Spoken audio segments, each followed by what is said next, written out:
4 perusahaan milik Don Rito yang diduga menjadi tempat pencucian uang digeledah penyidik Kejaksaan Agung. Rangkaian penggeledahan untuk melacak aset dan aliran dana yang berkaitan dengan para tersangka.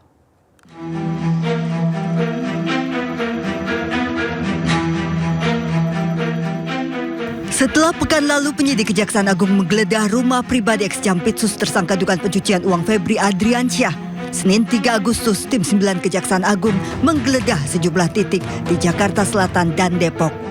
Tim 9 menggeledah 4 perusahaan milik tersangka Don Rito yang diduga menjadi tempat pencucian uang. Penggeledahan guna melacak aset dan aliran dana yang berkaitan dengan para tersangka. Penyidik juga menggeledah rumah tersangka lainnya, Nurman Herin, di Depok. Seluruh tindakan penyidikan tersebut telah dilakukan berdasarkan ketentuan acara yang berlaku dan merupakan bagian dari upaya penyidik untuk memperoleh alat bukti, memperjelas konstruksi perkara, serta melakukan penelusuran terhadap aset-aset yang diduga berasal dari hasil tindak pidana. Selain penggeledahan, tim 9 Kejaksaan Agung juga memeriksa 4 saksi. Penggeledahan dan pemeriksaan saksi dilakukan untuk memperoleh alat bukti, memperjelas konstruksi perkara, dan penelusuran aset yang berkaitan dari tindak pidana. Dari Jakarta, tim liputan iNews melaporkan. Ya, sebelumnya Kejagung juga menggeledah rumah mantan Jampitsus Febri Adriansyah. Dari penggeledahan, penyidik membawa sejumlah kotak kontainer diduga berisi barang bukti.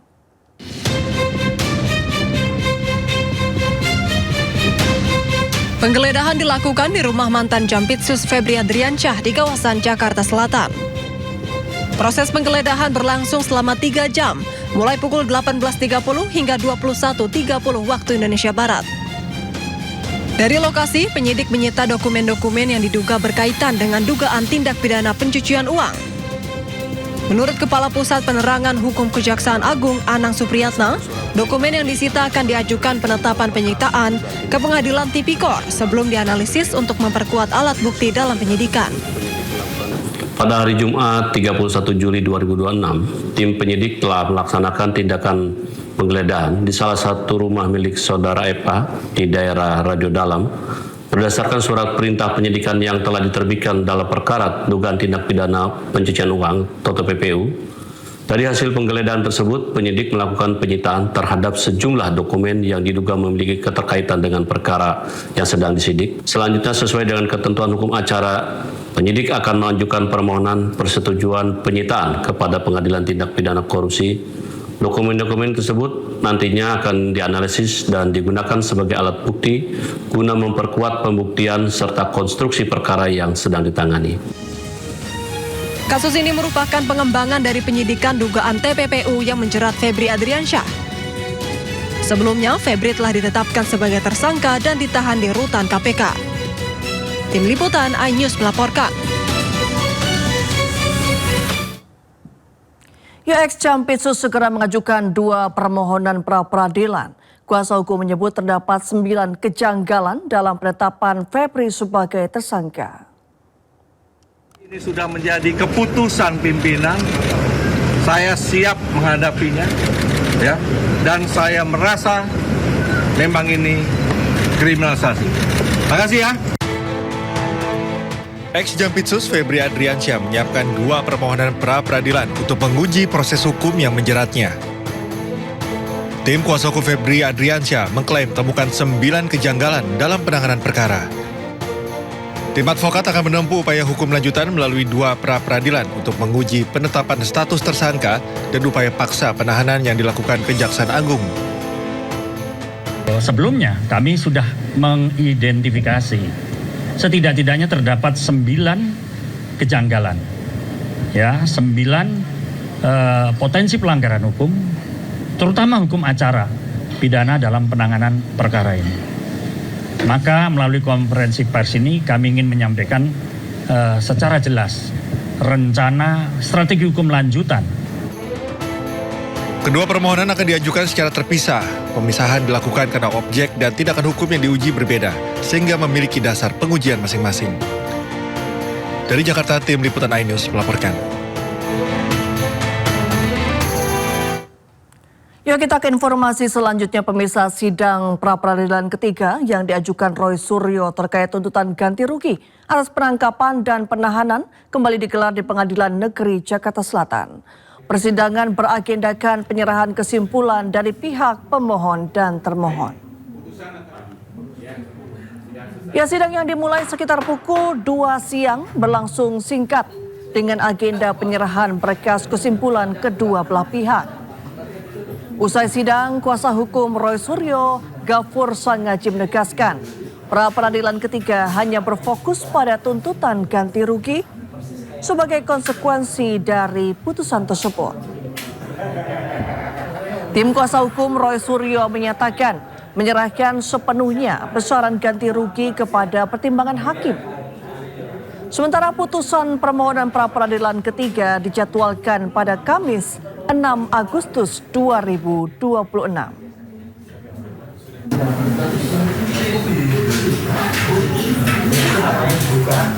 Sementara itu, Roy Suryo kembali mengajukan gugatan pra-peradilan terkait status pencekalannya oleh Polda Metro Jaya.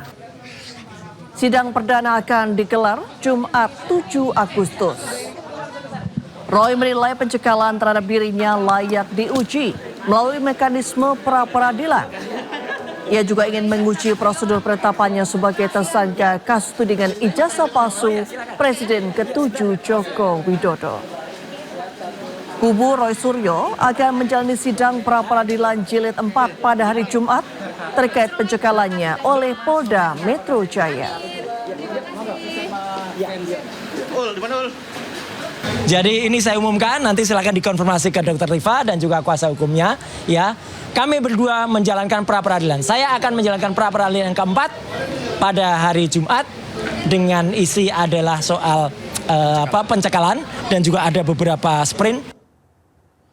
Ya, Kementerian Hukum akan mempelajari keputusan MK yang memerintahkan pemisahan anggaran program makan bergizi gratis dari anggaran pendidikan dalam APBN. Putusan MK, kemudian setelah itu pasti akan pemerintah tidak mungkin akan bergerak. Menteri Hukum RI Supratman Andi Aktas menyebut putusan tersebut akan dianalisis terlebih dahulu oleh Kemenkum sebelum hasilnya disampaikan ke Presiden Prabowo. Ia pun memastikan pemerintah akan memberi kepastian hukum sebagai tindak lanjut atas putusan anggaran MBG. Sebelumnya MK mengabulkan sebagian permohonan uji materi terkait program MBG dan memerintahkan agar anggaran program tersebut dipisahkan dari pos anggaran pendidikan dalam penyusunan APBN pada tahun-tahun berikutnya. MK juga menegaskan bahwa MBG bukan merupakan bagian dari komponen utama biaya operasional penyelenggaraan pendidikan. Terkait putusan MK, kemudian setelah itu pasti akan pemerintah tidak mungkin akan bergerak dan itu memberi sebuah kepastian. Kan ada paling lambat 2028 Pak, tapi ya. 2027 mungkin nggak sih Pak? Kan penyusunannya belum ya Pak? Sekarang kita serahin, nanti kita pelajari dulu. Kementerian Hukum berkewajiban untuk membuat analisis terkait dengan putusan MK. Setelah itu akan kita sampaikan kepada Presiden. Jadi ditunggu, sabar. Presiden udah tahu? Presiden udah tahu belum? Siapa? Soal putusan MK. Saya belum lapor, saya belum belum melaporkan hal tersebut, tapi kemungkinan apakah sudah disampaikan atau belum, mungkin Kepala BGN atau mungkin sudah. Ya. Pemirsa, Badan Gizi Nasional mencopot 137 kepala Satuan Pelayanan Pemenuhan Gizi atau SPPG yang tersebar di sejumlah daerah. Sanksi ini dijatuhkan kepada kepala SPPG yang terbukti melakukan pelanggaran mulai dari kasus keracunan makanan hingga dugaan penyimpangan pengelolaan keuangan. Badan Gizi Nasional mencopot 137 kepala Satuan Pelayanan Pemenuhan Gizi atau SPPG yang tersebar di sejumlah daerah sebagai bagian dari penegakan disiplin dalam pelaksanaan program makan bergizi gratis. Sanksi dijatuhkan kepada kepala SPPG yang terbukti melakukan pelanggaran mulai dari kasus keracunan makanan hingga dugaan penyimpangan pengelolaan keuangan. Kepala BGN Sudaryono menegaskan BGN menerapkan kebijakan tanpa toleransi terhadap setiap pelanggaran yang berpotensi membahayakan penerima manfaat maupun merugikan keuangan negara. Untuk memperkuat pengawasan, BGN tengah mengembangkan sistem pengawasan berbasis digital yang memungkinkan proses operasional di setiap dapur MBG dipantau secara lebih sistematis. BGN juga akan meningkatkan transparansi penyelenggaraan program MBG dengan membuka akses informasi kepada orang tua, sekolah, dinas pendidikan, dinas kesehatan, hingga pemerintah daerah. Dan per hari ini, ya, saya sebagai Kepala Badan Gizi Nasional telah mencopot 137 kepala dapur di seluruh Indonesia. Yang jelas kami zero toleran terhadap keracunan, zero toleran terhadap tindakan korupsi, hengki-pengki, ngantet uang, dan lain-lain, itu kita zero toleran. Dan kami telah menyiapkan suatu sistem mekanisme di mana ya trust is good, tapi control is better. Langkah penegakan disiplin yang dibarengi penguatan sistem pengawasan dan keterbukaan informasi diharapkan dapat memperbaiki tata kelola program MBG, sekaligus meminimalkan risiko terulangnya kasus keracunan maupun penyimpangan dalam pengelolaan program. Ya, pemerintah melalui Badan Pangan Nasional akan menyalurkan program bantuan pangan tahap 2 periode Juli hingga September 2026. Total beras yang akan digelontorkan mencapai 997,2 ribu ton untuk 33,24 juta penerima manfaat. Pemerintah melalui Badan Pangan Nasional akan menyalurkan program bantuan pangan tahap 2. Bantuan pangan akan disalurkan dalam bentuk beras selama 3 bulan atau periode Juli hingga September untuk 33,24 juta penerima manfaat. Total beras yang akan digelontorkan mencapai 997,2 ribu ton dengan alokasi anggaran yang disiapkan sebesar 17,52 triliun rupiah. Direktur Pengawasan Penerapan Standar Keamanan dan Mutu Pangan Badan Pangan Nasional Brigjen Polisi Hermawan memastikan penerima manfaat dari program ini sudah menyesuaikan dengan daftar terbaru dari data Tunggal Sosial dan Ekonomi Nasional Kementerian Sosial. Meski demikian, ketepatan data penerima serta kualitas komoditas dan ketepatan waktu penyaluran bantuan harus diawasi secara bersama-sama. Alokasi Juli sampai dengan September tahun 2026 kepada 33.244.408 juta jiwa penerima. Khususnya kelompok desil 1 sampai desil 4 dengan alokasi beras sebanyak 10 kg per penerima per bulan selama 3 bulan.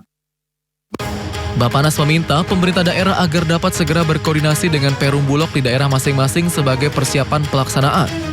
Bantuan pangan yang disalurkan pemerintah ini bertujuan untuk menjaga daya beli masyarakat rentan dan mengurangi tekanan permintaan terhadap pasar.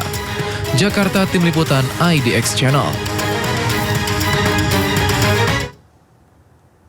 Pemirsa, PT MNC Life Assurance meraih penghargaan pada ajang Investor Trust Best Insurance 2026 dalam kategori asuransi jiwa dengan aset 1 hingga 5 triliun rupiah.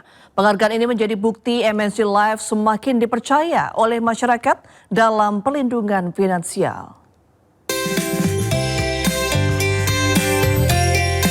Anak usaha PT MNC Capital Indonesia Tbk, MNC Life dinyatakan sebagai perusahaan terbaik dalam ajang pemberian penghargaan Investor Trust Best Insurance Award 2026 yang digelar di Glasshouse The Habitat, Jakarta.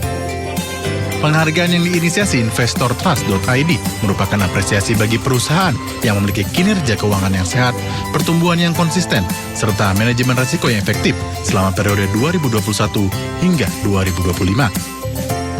Penghargaan yang diraih PT MNC Life Assurance mencerminkan kemampuan perusahaan dalam menjaga konsistensi kinerja, ketahanan finansial, dan kepercayaan nasabah secara berkelanjutan.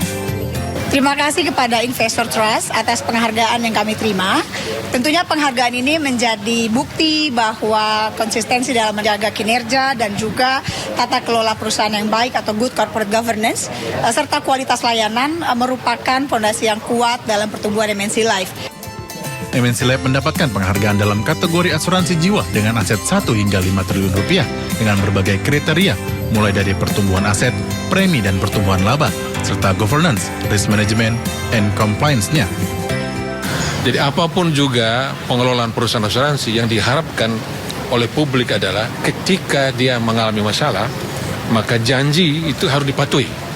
yaitu klaim harus dibayar. Nah, supaya bisa membayar klaim itu, perusahaan asuransi harus menjaga GRC itu, governance-nya, risk management-nya, dan compliance-nya. Itu penting sekali.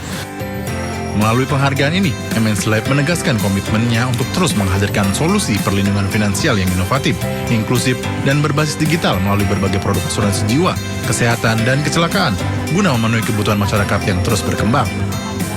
Dari Jakarta, Kevin Pakan, Rizky Solehudin, iNews melaporkan.